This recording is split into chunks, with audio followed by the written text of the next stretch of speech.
anak-anak yang terkasih, selamat berjumpa kembali dengan Ibu Asih.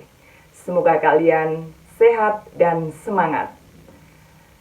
Pada kesempatan kali ini, kita akan membahas jenis meditasi dalam agama Buddha. Apakah kalian tahu meditasi ketenangan batin? Apakah kalian tahu bagaimana cara mempraktekkan meditasi ketenangan batin? Tahukah kalian berapa lama waktu yang kalian pakai untuk melaksanakan meditasi ketenangan batin? Baik, anak-anak yang terkasih, marilah kita belajar lebih mendalam tentang meditasi ketenangan batin dalam agama Buddha.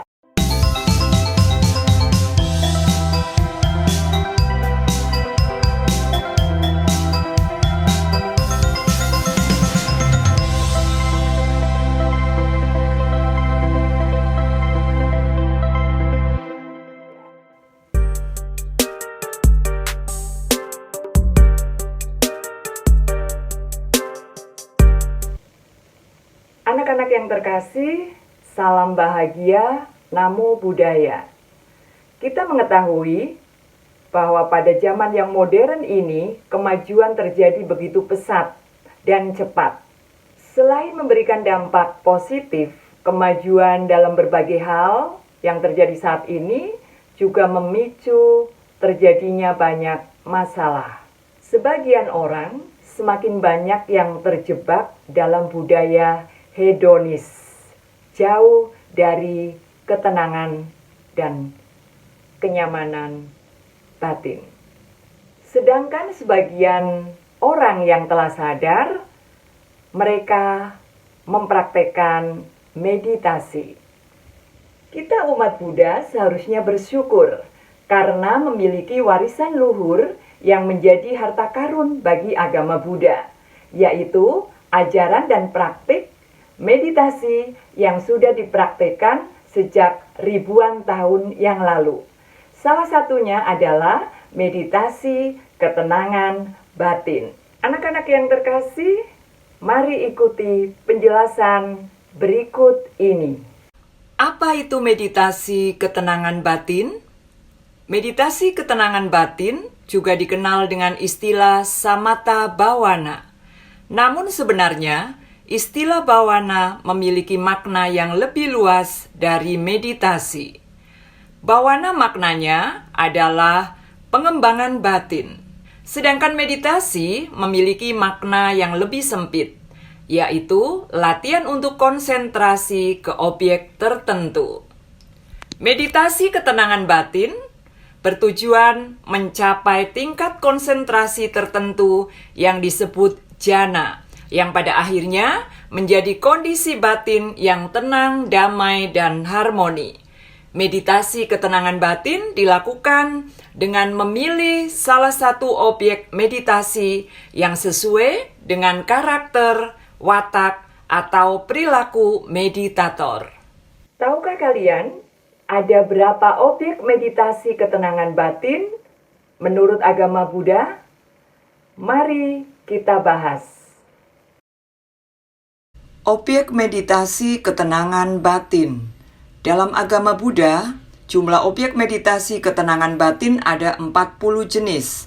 Dan dari 40 jenis tersebut dapat digolongkan menjadi beberapa kelompok, yaitu: pertama, 10 objek berkaitan dengan warna dan wujud benda yang disebut kasina.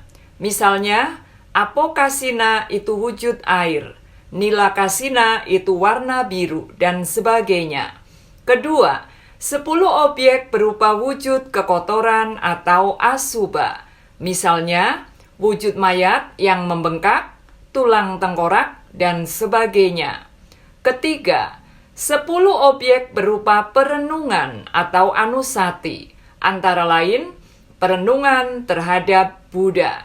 Yang keempat, yaitu 4 objek yang berhubungan dengan keadaan tanpa batas, yang dikenal sebagai apamana atau Brahma Wihara, yaitu metta, karuna, mudita, dan UPK. Yang kelima, yaitu satu objek berupa perenungan terhadap makanan yang menjijikan atau ahara patikulasanya.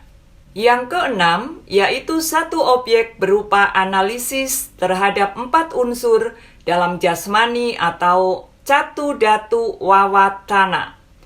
Dan yang ketujuh adalah 4 objek berupa kondisi tanpa materi atau arupa. Baik anak-anak yang terkasih, apakah kalian sudah memahami berbagai objek meditasi ketenangan batin? Kalau sudah, mari kita mulai belajar bagaimana cara melaksanakan meditasi ketenangan batin. Namun, sebelum kita mulai berlatih meditasi ketenangan batin, alangkah baiknya kita memperhatikan hal-hal penting sebagai berikut. Pertama, pilih tempat yang tenang, kemudian pilih waktu yang tepat yang jauh dari kebisingan, dan juga pilih guru yang tepat. Hal kedua yang perlu dipahami juga adalah kita harus mengantisipasi munculnya rintangan batin atau niwarana yang dapat menghambat keberhasilan pencapaian meditasi yang dilakukan. 5 rintangan batin atau panca niwarana terdiri atas 1. Nafsu-nafsu keinginan atau kama canda. 2. Kemauan jahat atau biapada. 3. Kemalasan dan kelelahan atau tinamida. 4.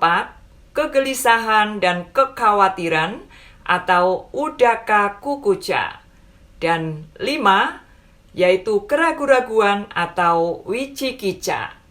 Selain itu, kita juga harus meminimalisasi dan melenyapkan gangguan yang muncul saat meditasi yang disebut paliboda. Lalu, bagaimana cara melaksanakan meditasi ketenangan batin? Mari kita ilustrasikan cara melaksanakan meditasi ketenangan batin dengan keluar masuknya nafas sebagai objek meditasi ketenangan batin. Pertama yang dilakukan adalah duduklah bersila dengan rileks, dengan posisi kaki saling bertumpuk, membentuk pola teratai penuh atau setengah teratai. Atau dapat pula memposisikan kaki saling sejajar untuk mengurangi risiko cepat kesemutan. Kemudian, telapak tangan diletakkan di atas kaki di bawah pusar. Duduklah dengan posisi badan tegak, namun tidak kaku dan mata terpejam. Kondisi badan diusahakan tetap rileks. Kemudian pindai atau scan bagian tubuh kita dari kepala sampai kaki dengan menggunakan pikiran untuk memastikan kesiapan jasmani kita. Selanjutnya, tarik nafas panjang beberapa kali dan hembuskan. Ulangi beberapa kali. Ketika sudah cukup, bernafaslah secara normal dan sadari nafas yang masuk dan nafas yang keluar di sekitar hidung. Nafas masuk, sadari. Nafas keluar, sadari. Demikian seterusnya, diulang-ulang sampai pikiran terkonsentrasi.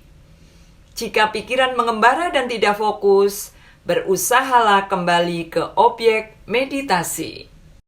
Jika waktunya sudah cukup, akhiri meditasi dengan afirmasi. Misalnya, semoga jasa-jasa baik yang telah saya lakukan pada masa lampau dan saat ini melimpah kepada semua makhluk. Tiada batas, tiada hingga. Sabe sata awera hontu, sabe sata bawantu sukitata. Semoga semua makhluk bebas dari kebencian, semoga semua makhluk berbahagia. Demikian hendaknya latihan dan praktek meditasi dilakukan dengan rutin, berulang-ulang, dan konsisten. Baik anak-anak yang terkasih, demikian tadi penjelasan tentang meditasi ketenangan batin dan beberapa aspeknya. Apakah kalian sudah memahami penjelasan tersebut? Jika belum, silakan tonton kembali video ini sampai kalian benar-benar memahami materi tersebut. Jangan lupa, silakan pelajari secara mendalam, bisa dengan membaca dari e-book, atau jurnal, atau media yang lain. Semoga kalian bisa memahami materi meditasi ketenangan batin. Tetap semangat belajar ya!